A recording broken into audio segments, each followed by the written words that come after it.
Assalamu alaikum, dear participants, dear viewers, to this session of our Islam Study Circle. We will begin with our Quranic verse and discuss the Hadith later on, and then inshallah Bible verse. I'd like to also tell you that we'll have a short session today because of my engagements. Some of the engagements are related to my travel, so we will have to have a short session. So starting off with the Quranic verse, as you can see, it's being displayed on your screens. It says, Ya ayyuhallazina amanu ista'inu bis-sabri was-salah, inna Allaha ma'as-sabirin. Believers, seek help from steadfastness and from the prayer. Indeed, God is with those who are steadfast. This is a very pertinent verse of the Quran, which relates to our everyday understanding, which relates to our everyday dealings and the way we actually conduct ourselves. It is, of course, a common understanding, it's a common experience that all of us pass through good times in our life, and we also pass through straitened circumstances, circumstances which really bother us, which disappoint us, which frustrate us, and we are made to follow through various hardships. For example, the loss of a dear person, the loss of our parent, it could be a loss of a child or a spouse. Similarly, we have these straitened circumstances when we are pushed financially, and this economic crunch, this financial crunch, of course, is something which really takes its toll. And we know that there are so many people today who are living below the poverty line, and hence they are passing through such circumstances that people who might be very close to them but still not undergoing to the same situation might not even realize. So it is all in all such circumstances that the Almighty has actually blessed us and really guided us through this verse when it says, Ya ayyuhallazina amanu ista'inu bis-sabri was-salat. It says that if you are passing through straitened circumstances, if you are passing through trying circumstances, if the situation is tough, then seek the help of the Almighty through steadfastness and through the prayer. As far as steadfastness is concerned, we of course know that the word sabr in Arabic does not merely mean it does not connote its meaning that we have in Urdu, but it has an element of resoluteness and perseverance added to it. So it's not just out of being frustrated that a person is required to show patience. He is actually required to be steadfast, to persevere, to be resolute, and think that whatever is happening by the will of the Almighty. And if he is being made to pass through certain circumstances, then these circumstances are meant to make him a better person. We know that whenever we pass through these circumstances and whenever the going gets tough, the thing which really helps us is that we show this steadfastness in the wake of these troubles and these bothers. And when we come out of these troubles and bothers, we are a better person. We are a person who has gone through a tough time in life, but with this toughness, our own toughness increases. And of course, we also need to realize that it's an opportunity to come closer to the Almighty. Whenever we are pushed, whenever we are in trying circumstances, we remember God much more. So let's take it as a challenge that instead of thinking these circumstances to be disadvantageous to us, let us turn them into our own advantage by actually challenging them, by actually facing them, by taking them head on and using them to our advantage. And the best advantage is that these circumstances really make us closer to God. They give us this opportunity that when we are passing through hardships, we tend to remember God much more than when we are in good circumstances. So this is something that we have to keep in mind, that the trials that we pass through are in themselves, they are meant to improve us. They are at times meant to be to bring more comfort to us in our future life. Also, we have to realize that life itself is a constant trial.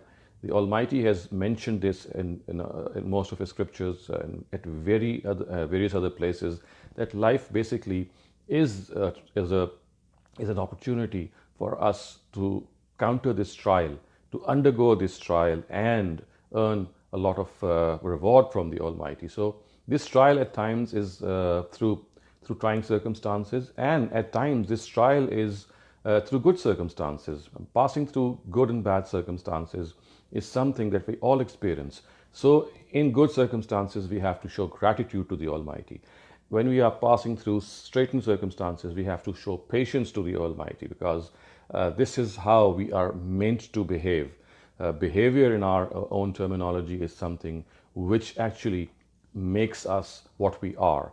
If we are thankful to God for His favors, and if we show patience on His trials and the miseries that we come across, then we are a person who has really accessed the true meaning of life. And if we think that life is just a bunch of troubles, it's a bunch of miseries, and the Almighty perhaps is someone who is unjust because He has made to pass us through such evil circumstances, then this is not the correct philosophy that we have been taught and understood through various scriptures. So we have to understand that trials and tribulations, they are a part of the scheme of God, and if we have to succeed in this scheme, we have to show this tremendous patience in the wake of these circumstances. The other thing which is mentioned in this verse is that we have to seek help of the Almighty through the prayer as well. So this is another thing, that besides being steadfast, we have to pray before the Almighty. So whenever we feel this discomfort in ourselves, whenever we feel this botheration, this disappointment, this frustration, let us bow down in prostration before the Almighty. Let us talk to Him. Let us let Him know the problems that we are. Of course, He already knows, but expressing ourselves in a manner in which we have this humility before us, when our foreheads are touching the ground and we are praying to Him and asking Him for His help, this really gives us a lot of comfort and a lot of assurance. Our troubles might not go away very soon, but we will have that will, that determination to fight evil. We will have this confidence that we can face things, and instead of being bogged down, in spite of these trying circumstances, we'll live this life to its full. We'll live this life to its hilt. We'll contribute to the best of our abilities. We will do what best we can do for the betterment of humanity, in spite of being pushed. And we also must realize, my dear viewers, that it's not only just us who may be passing through these circumstances. All humanity, in some form or the other, is passing through these circumstances in which there are miseries, there are bothers, there are worries. And when we look at other people, what we realize is that there are a lot of things that other people face which we do not face. So we have to look to our right and left. We have to look towards people around us. We have to find people around us, because there are so many people who are worse off than us, that once we get to know them, once we are able to identify them, we actually thank God even more profusely, because we express this fact that we are people who have been blessed by the Almighty in many other ways, in spite of being tried and tested in some of these ways. And remember what the verse says at the very end. It says, Inna Allaha ma'as sabirin, that God is with the resolute, God is with the steadfast. In other words, if you feel this frustration, if you feel this discomfort, and we invoke the help of the Almighty by praying to Him and by being steadfast, we are given these glad tidings that God is with these steadfast people. So we have to realize that being steadfast is something which gives us this nearness of the Almighty. And let me also quote you something from the life of the Holy Prophet and from other prophets as well, that whenever they felt this discomfort, whenever they felt that botheration was getting the better of them, they would immediately pray to the Almighty and ask for His help. And as I said, this talking to God, this connecting to God gives us that assurance, gives us that resoluteness, that confidence that we can face any trial in life. That, as I said, the trials might not go away very soon, but we will be given that spirit, that inner motivation, that come what may, we will convert this misery to our own advantage, convert these trying circumstances to our own advantage by coming even more close to God. Now let us move on to the next part of our study circle, and this is the Hadith of the day. And this Hadith, dear viewers, has been taken from the Al-Jami' Sahih of Imam Muslim, and its words are, عن عثمان بن عفان قال قال رسول الله صلى الله عليه وسلم من توضأ فأحسن الوضوء خرجت خطاياه من جسده حتى تخرج من تحت أظفاره. Usman ibn Affan radiallahu ta'ala anhu stated that God's messenger said, a person who does wudu in a thorough manner, his sins will leave his body to the extent that they will even depart from under his fingernails. So dear viewers, as you can see, that these are extremely bonus glad tidings which are given to us in the form of this hadith of the Prophet Muhammad sallallahu alaihi wasallam. And it tells us that every act of worship that we do is something which is really, really beneficial for us, because it washes our sins. And of course, the reference here is to sins that we do in a manner that they do not infringe upon the rights of other people. They are referred to as sayyi'at, or small sins by the Quran. So the Almighty has given us this bonus that if we do our wudu, our ceremonial ablution before the prayer, and we do it in a thorough manner, the Almighty says that this is something which will make us our account to be clearer than before, and our sins will be deleted. And as I said, the sins referred to here are the ones which are minor sins, and of course which relate to our rights regarding the Almighty. As far as other blemishes and mistakes and sins are concerned, which we commit against other people, then the Quran is very clear. And as the Prophet has also explained this, that unless the person who we wrong, unless the person who we are unjust to, unless he or she forgives us, the Almighty is not going to forgive that person, because we have actually usurped or infringed upon his rights. And look what the hadith goes on to say, that such is the all-embracing nature of this forgiveness from the Almighty, that we feel that even the smallest of our sins and the most pervasive of them will be forgiven when the words are that hatta takhruja min tahti asfarihi, that they will even depart from under our fingernails, or his fingernails. So which the implication is that even things which might be on the periphery, and they might be slightly far off, even those sins will be forgiven by the Almighty, even if they are as small as something which comes under our fingernail. So this particular expression expresses the all-embracing nature of this forgiveness from the Almighty. And it also gives us this incentive that if we offer the prayer, and we offer the prayer in a manner that it is really done such that the preparation for the prayer, and we know that the preparation for the prayer is wudu, is the ceremonial ablution, if we do it in a thorough manner, then how the Almighty will reward us. And also evident from this statement of the Prophet, dear viewers, is the fact that whenever we do something for the Almighty, it has to be done in a thorough manner.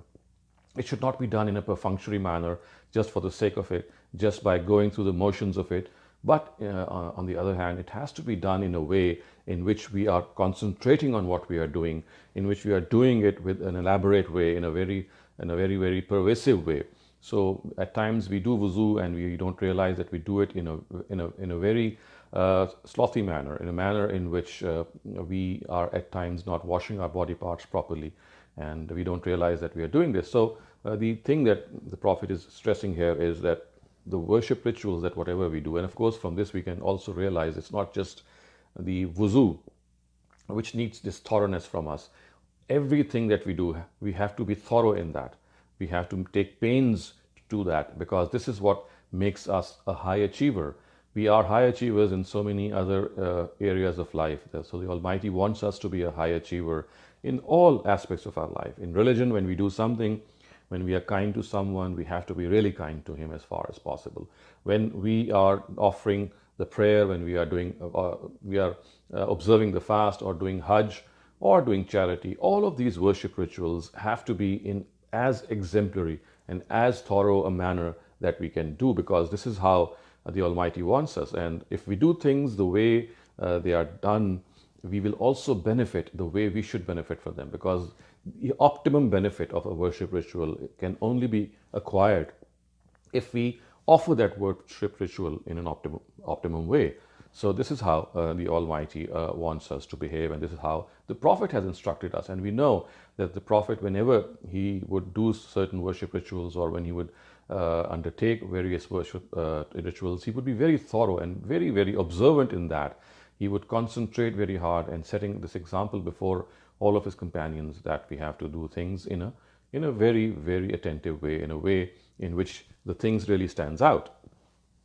So let me now go on to the third part of our study circle, and this, of course, now we're going to study a Bible verse of the day, and this has been taken, dear viewers, from the book of Deuteronomy, chapter 24, verses 19 to 21, and this I'm going to just read out this word for you, these verses for you, and the caption that I've given them is caring for the needy.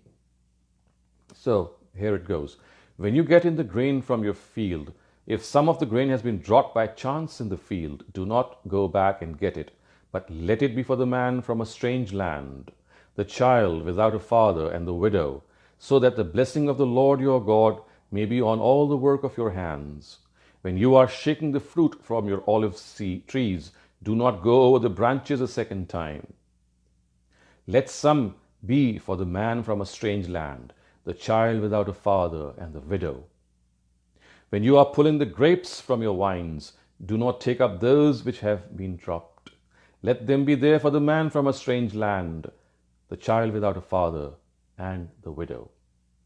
So it's so beautifully explained. It's just like simply like poetry. It moves our hearts and stirs our souls the way these words have come out from the mouth of the prophet Moses. Of course, these are translations, but in spite of being translations, such is their potent effect that we really, really enjoy reading these verses. So as we can clearly see that the prophet Moses wants us that we should take care of the people who are deprived. And one of the manifestations of this is that when we go to our fields for harvest, he has given this example that when we shake the tree and bring down the things that its fruits, so if there are some fruits which are left over in the branches, if you collect them, whatever has fallen in the ground, and you leave some of them, you forget some of them, then don't go back and acquire them again, because let these be for the homeless, for the widow, for the orphan, for the person who is a traveler.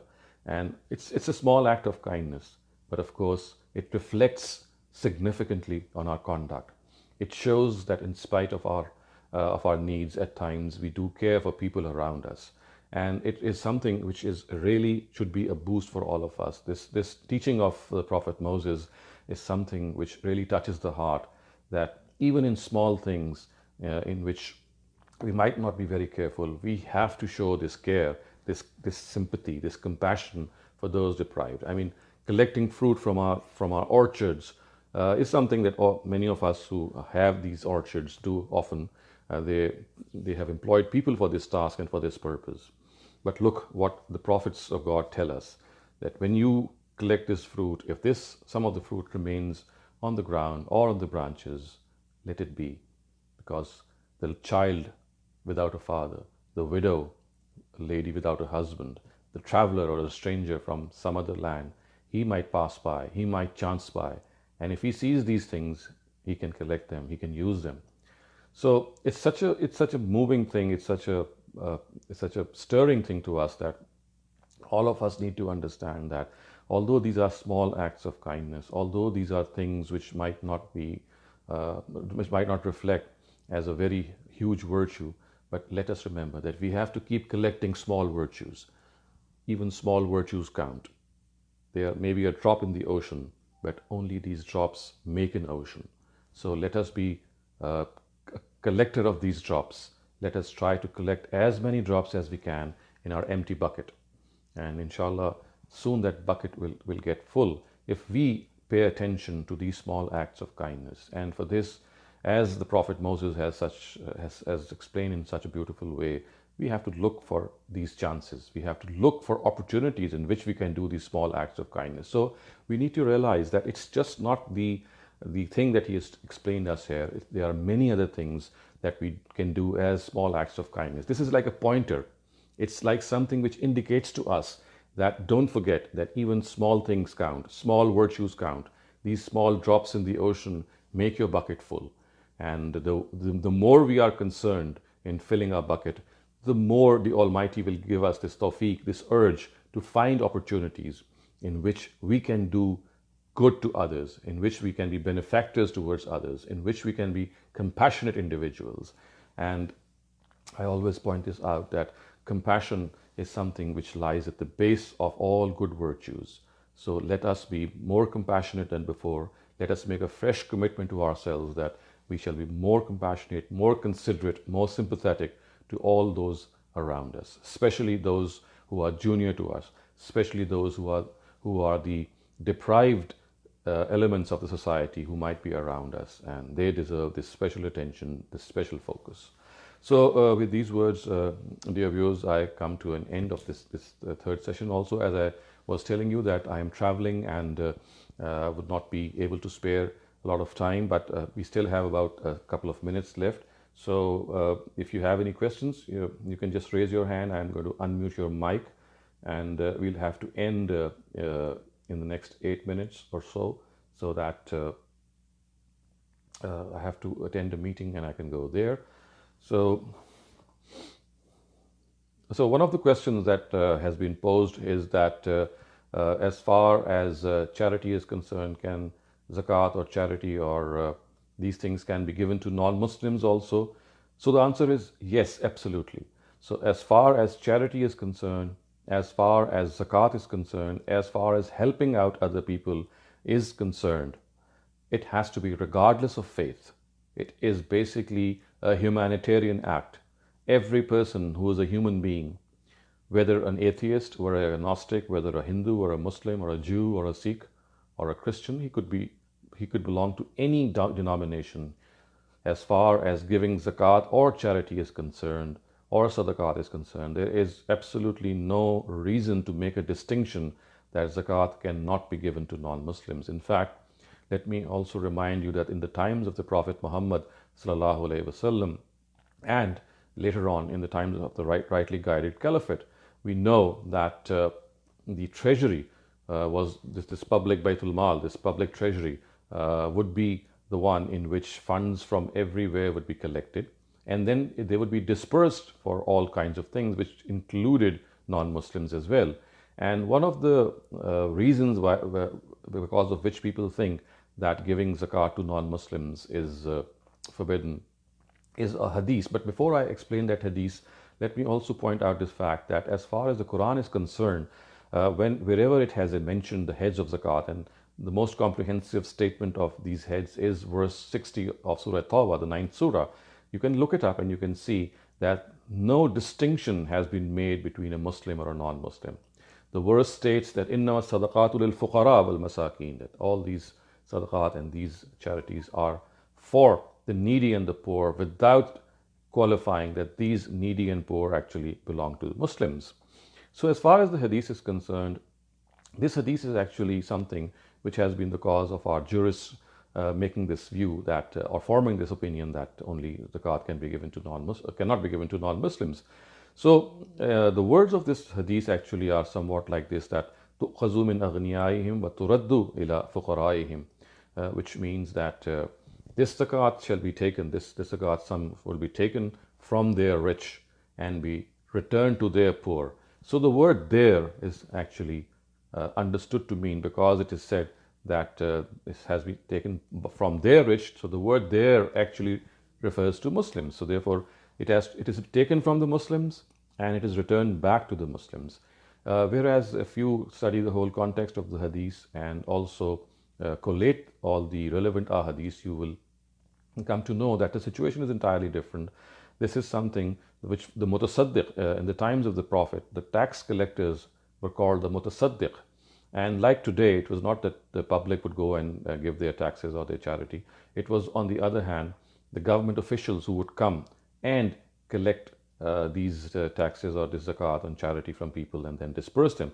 So what they are being told is that if we are coming and collecting charity from you and zakat from you, so it's not, don't think that we are going to keep it in our pockets. So a mutasaddiq is actually telling these people from whom he's collecting this zakat, that I'm not going to put this money in my pockets. It shall be taken from your rich people and it shall be spent on you people. So this money is not going to go in my pockets. It's going to be returned to your own benefit, for your own charity, for your own well-being and welfare.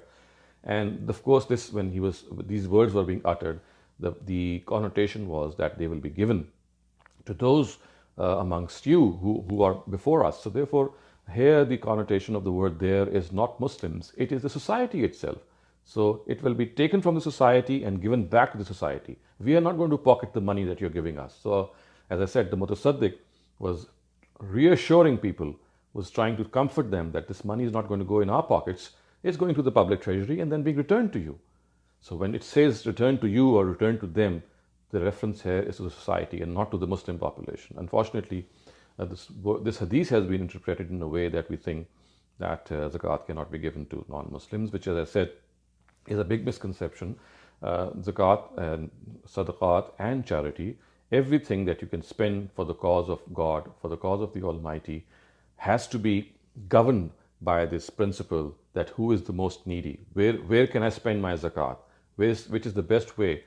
And regardless of religion, regardless of race, regardless of anything else, it has to be simply the need of that person that we must keep before us at all circumstances. The need of the person is the real thing and not the religion of that person. So viewers, with these words, I beg leave from you. As I said, I have to attend certain meetings. I am also traveling. So inshallah, we will see each other again next Saturday on the same time. And till then, it is Khuda Hafiz and goodbye.